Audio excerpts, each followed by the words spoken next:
Migraine ఒక రకమైన తలనొప్పి. అది నరాల రుగ్మత. తరచుగా వేధిస్తూ తట్టుకోలేనంత బాధిస్తుంది. తలలో ఓవైపు మాత్రమే వేధిస్తుంది. తరచూ వచ్చే ఈ నొప్పి తీవ్రత ఒక మోస్తరు నుంచి తీవ్రంగా ఉంటుంది. పురుషుల్లో కంటే స్త్రీలలో 3 రెట్లు ఎక్కువ. అనవసరపు ఆలోచనలతో గతం గురించి తీవ్రంగా ఆలోచించే వారికి ఈ సమస్య రావచ్చు. నిద్రలేమి, డిప్రెషన్, ఎక్కువసేపు ఎండలో ఉండడం, మహిళల్లో బహిష్టుకు ముందు లేదా తర్వాత ఈ సమస్య తలెత్తే అవకాశాలు ఉన్నాయి. మైగ్రేన్ రీసెర్చ్ ఫౌండేషన్ ప్రకారం ప్రపంచంలో 1 కోటి మందికి పైగా మైగ్రేన్తో బాధపడుతున్నారు.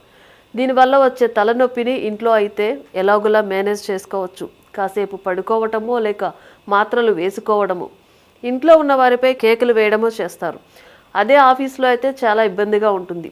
పని చేస్తున్నప్పుడు పెద్ద సమస్యగా మారుతుంది. హెల్త్ లైన్ వెబ్సైట్ నివేదిక ప్రకారం 90% మంది మైగ్రేన్ రోగులు తలనొప్పి వచ్చినప్పుడు సరిగ్గా పనిచేయలేకపోతున్నారు. ఈ వ్యాధి కనిపించదు.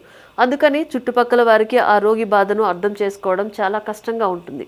మైగ్రేన్ గురించి ఎదుటి వారికి తెలియదు. ఆఫీస్లో బాస్ హ్యూమన్ రిసోర్స్ సిబ్బందితో ఎదుర్కొంటున్న సమస్యను వివరించాలి.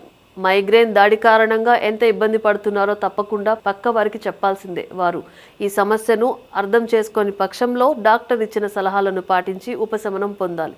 ఆఫీస్లో మైగ్రేన్ దాడులను ఎదుర్కొనేందుకు ప్రణాళిక చాలా ముఖ్యం.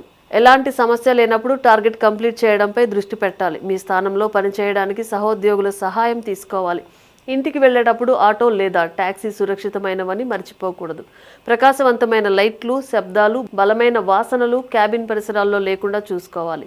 కంప్యూటర్ మానిటర్ కాంతి ఎక్కువగా ఉంచుకోవాలి. డెస్క్ లైట్ కూడా తక్కువగా ఉండేటట్లు చూడాలి.